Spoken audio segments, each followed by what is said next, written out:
नमस्ते। क्या आप कभी हमारे प्राचीन शास्त्रों की अद्भुत ज्ञान परंपरा के बारे में जिज्ञासु हुए हैं? क्या आपने सोचा है कि हम ज्ञान कैसे प्राप्त करते हैं और सत्य तक कैसे पहुंच सकते हैं? न्याय दर्शन हमें एक स्पष्ट मार्ग दिखाता है, एक ऐसा तरीका जिससे हम समझ सकते हैं, प्रश्न पूछ सकते हैं और उत्तर खोज सकते हैं। यह हमें 16 चरण देता है, ज्ञान प्राप्ति की एक पूरी यात्रा। आज हम इस मार्ग पर चलेंगे और देखेंगे कि हम इसे अपने जीवन में कैसे अपना सकते हैं, खोज कर, सीख कर और दूसरों के साथ बांट कर। यात्रा शुरू होती है प्रमाण से, जिससे हम यह निश्चित करते हैं कि कोई बात सत्य है या नहीं। इसके 4 प्रकार होते हैं, जो हम स्वयं देखते और अनुभव करते हैं, जो हम तर्क से समझते हैं, जो हम तुलना से जानते हैं और जो हम किसी विश्वसनीय स्रोत से सीखते हैं। यदि हमें किसी विषय को समझना है तो हमें पूछना चाहिए, क्या मैंने इसे स्वयं देखा है? क्या मैंने इसे तर्क से जाना है? क्या मैं इसे किसी और चीज से तुलना कर सकता हूँ? क्या इसे ज्ञानी पुरुषों ने कहा है? इसके बाद आता है प्रमेय, यानी हमारा विषय। हमें क्या जानना है? यह कोई भी विषय हो सकता है, कोई शास्त्र, कोई ऐतिहासिक घटना, किसी मंदिर का महत्व या किसी मंत्र का अर्थ। यदि हमें अपने लक्ष्य का ज्ञान नहीं होगा तो हमारी खोज दिशाहीन हो जाएगी। लेकिन हर विषय के साथ संशय यानी संदेह भी आता है। संदेह कमजोरी नहीं है, बल्कि वह आग है जो हमें उत्तर खोजने के लिए प्रेरित करती है। जब हमें भिन्न मत सुनने को मिलते हैं या कोई बात ठीक से समझ नहीं आती, तो हमें गहराई से प्रश्न पूछने चाहिए। संशय हमें आगे बढ़ाता है और ज्ञान को और स्पष्ट करने में मदद करता है। संशय को दूर करने के लिए हमें चाहिए प्रयोजन, यानी उद्देश्य। हम यह ज्ञान क्यों प्राप्त करना चाहते हैं? क्या यह हमारे धर्म को समझने के लिए है? क्या यह दूसरों को सिखाने के लिए है? क्या यह किसी भ्रांति को दूर करने के लिए है? हर खोज का एक कारण होना चाहिए, और जब हमें यह पता होता है कि हम क्यों खोज रहे हैं, तो हमारा मन लक्ष्य पर केंद्रित रहता है। इस यात्रा में हमें दृष्टांत यानी उदाहरणों की आवश्यकता होती है। जब हम किसी विषय का अध्ययन करते हैं तो हम पूर्व की घटनाओं, समान विचारों या ऐसे संदर्भों को देखते हैं जो हमारे अध्ययन को स्पष्ट करने में सहायक होते हैं। एक अच्छा उदाहरण किसी कठिन विचार को सरल बना सकता है और बड़े दृष्टिकोण को समझने में मदद कर सकता है। फिर आता है सिद्धांत, यानी वह स्थापित ज्ञान जिस पर हम अपनी खोज को आधारित कर सकते हैं। कुछ सत्य पहले से स्थापित होते हैं, जैसे अग्नि जलाती है, जल नीचे की ओर बहता है और धर्म जीवन को संतुलित रखता है।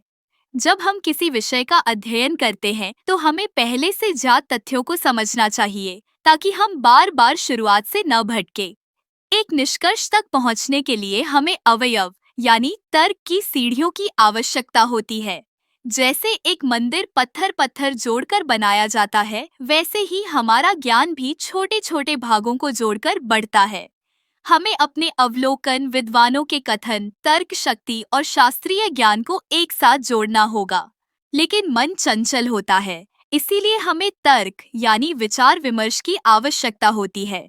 हमें अपने ही विचारों पर प्रश्न उठाने चाहिए। क्या इसे किसी और तरह से देखा जा सकता है? क्या हम कुछ महत्वपूर्ण भूल रहे हैं? क्या हमारी समझ में कोई त्रुटि है? जब हम अपने विचारों को विभिन्न संभावनाओं के आधार पर जांचते हैं, तो हमारा ज्ञान अधिक परिपक्व होता है।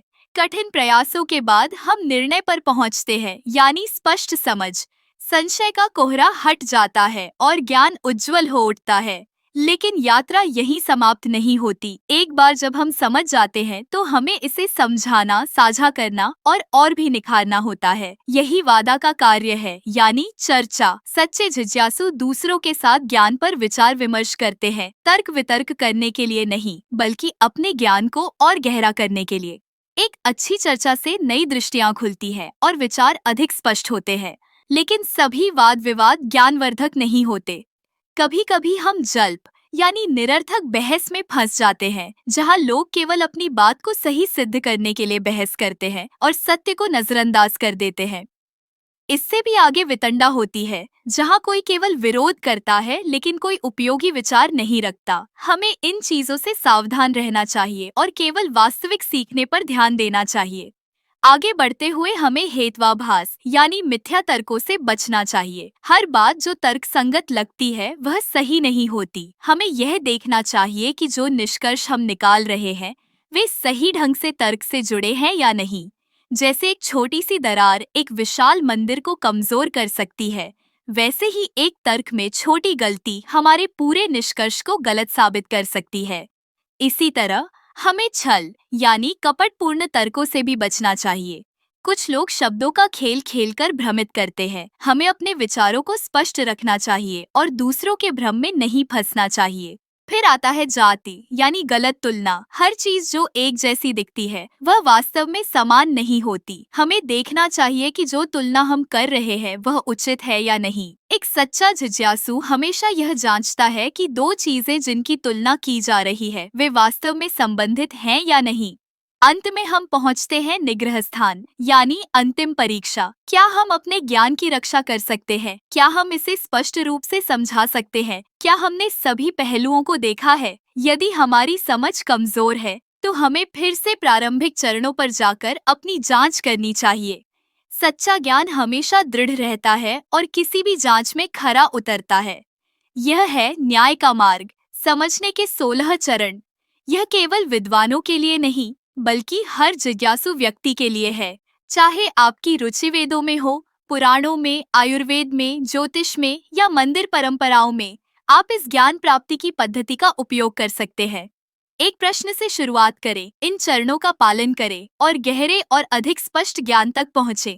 हमारे ऋषियों का ज्ञान अपार है और हम में से प्रत्येक के पास इसे खोजने की क्षमता है। आइए हम इस मार्ग पर साथ चलें, सत्य की खोज करें और जिज्ञासा, साहस और विनम्रता के साथ ज्ञान की इस यात्रा को आगे बढ़ाएं। ज्ञान की यात्रा एक छोटे से प्रश्न से शुरू होती है। आपका प्रश्न क्या होगा?